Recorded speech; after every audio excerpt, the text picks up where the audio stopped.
Berarti yang tidak adil hanya singkat saja ya? Iya. Baik. Kita akan mulai pembelajaran pada hari ini yaitu mengenai hikayat dan cerpen. Sebelum itu, anak-anak pernahkah membaca suatu hikayat yang di dalamnya banyak cerpen? Belum. Minggu kemarin kita sudah membahas mengenai hikayat dan cerpen. Apakah ada anak-anak lupa? Lupa, Bu. Baik.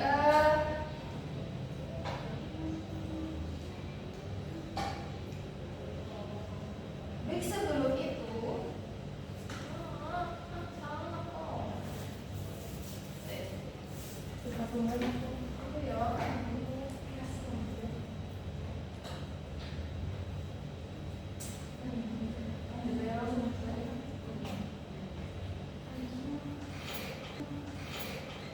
baik anak-anak, tujuan pada pembelajaran pada pagi hari ini yaitu hikayat dan cerpen yaitu siswa mampu memahami kaidah bahasa yang digunakan dalam menyusun teks hikayat dan cerpen. Jadi manfaat dari pembelajaran pagi hari ini itu diharapkan anak-anak itu bisa mengetahui kaidah pembahasaan dari cerpen atau hikayat itu sendiri. Selanjutnya, pada pagi hari ini Ibu menerangkan hikayat dan cerpen yaitu pada bagian kaidah pembahasaan dari hikayat dan cerpen. Nah, kaidah pembahasaan dari hikayat dan cerpen itu ada dua, yaitu yang pertama konjungsi urutan waktu yang di dalamnya ada kata arkais atau kata yang sulit dimengerti atau kata-kata yang digunakan pada zaman dahulu. Selanjutnya juga ada majas atau gaya bahasa. Yang pertama yaitu konjungsi urutan waktu.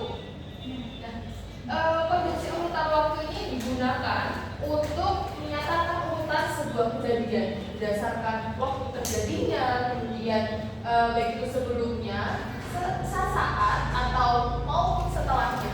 Nah, hikayat ini menggunakan konjungsi urutan waktu yaitu berupa kata-kata arkais. Nah, kata arkais merupakan kata yang kuno. Seperti yang Ibu jelaskan tadi bahwa kata arkais itu kata yang dahulu digunakan pada zaman dahulu. Nah, arkais merupakan kata yang kuno dan tidak lazim. Nah, kata arkais ini biasa digunakan untuk hikayat seperti itu.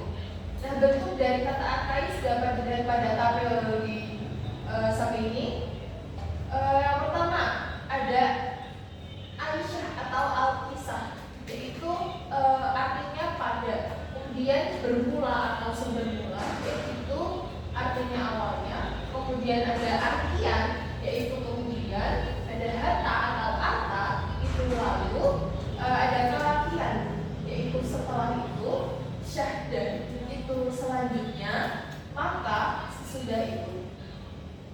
Baik, untuk kata populer selanjutnya yang terdapat pada konjungsi urutan waktu itu ada ketika, kemudian saat, sebelum itu, dan akhirnya. Baik, selanjutnya yaitu Ibu akan menjelaskan tentang majas dan gaya bahasa. Pengertian dari majas menurut KBBI bahwa majas memiliki makna yaitu cara melukiskan sesuatu dengan jalan menyamakannya dengan sesuatu yang lain.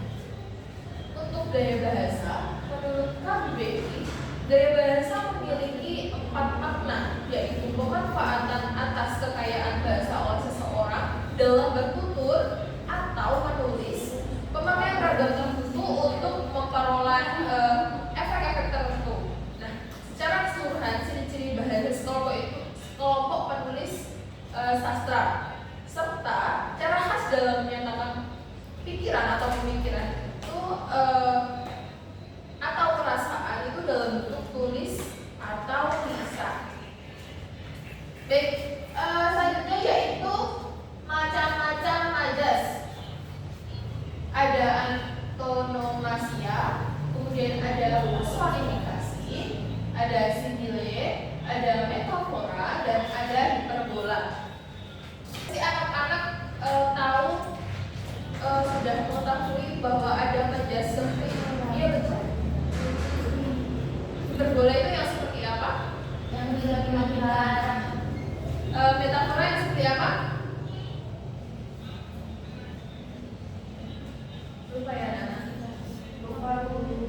Ibu akan menjelaskan ulang. Yang pertama yaitu majas anatonomasia. Majas antonomasia adalah majas yang menyebut seseorang berdasarkan ciri atau sifatnya yang menonjol. Contohnya, kata beberapa lamanya, maka istri si miskin itu pun adalah 3 bulan lamanya. Selanjutnya, contoh yang kedua, itu tak tahu mengapa saat itu aku mengucapkan terima kasih pada perempuan tua itu. Selanjutnya yaitu majas personifikasi. Majas personifikasi adalah majas yang menyatakan benda mati maupun benda hidup yang bukan manusia atau hewan atau tumbuhan sebagai sesuatu yang seolah-olah itu bersifat dan berlaku layaknya manusia. Contohnya, sama-sama nyanyian jangkrik terdengar di sampingku. Selanjutnya, angin menyambar wajahku. Selanjutnya yaitu majas sigile.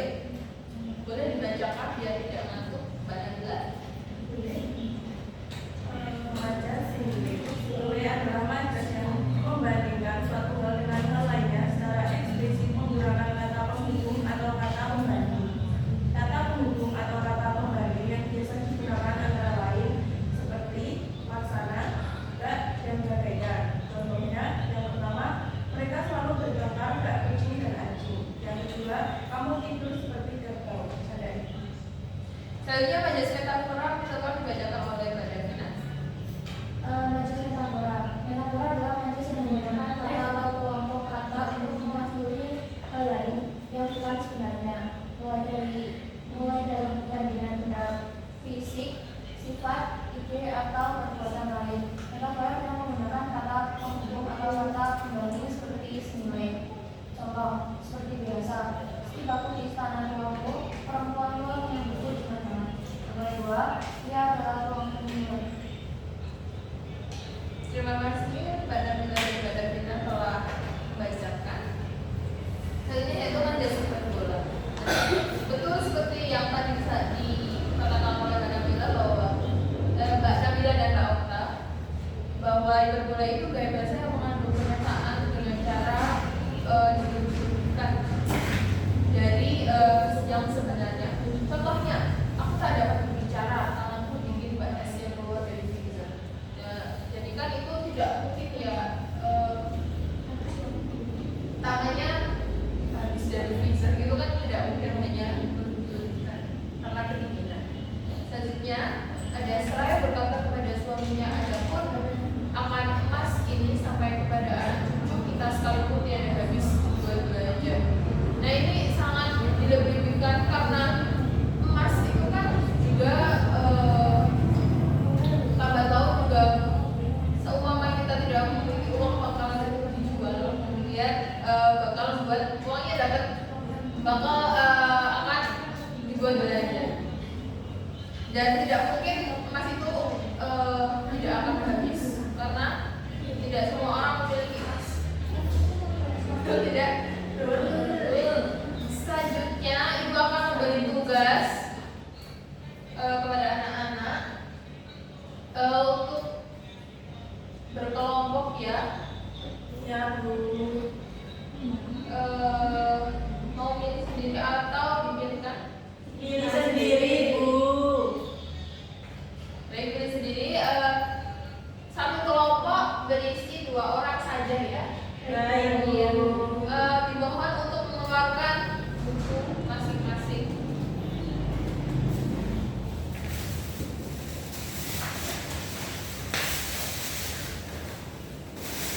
Baik, anak-anak bisa menyekat ini terlebih dahulu ya. Di situ ada hikayat yang berjudul Hikayat Bayan Budiman. Tuh, dimohon untuk dikerjakan ya. Ibu beri waktu 20 menit. Cukup? Cukup. Atau mau dikurangi? Tidak.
Berdoa mulai.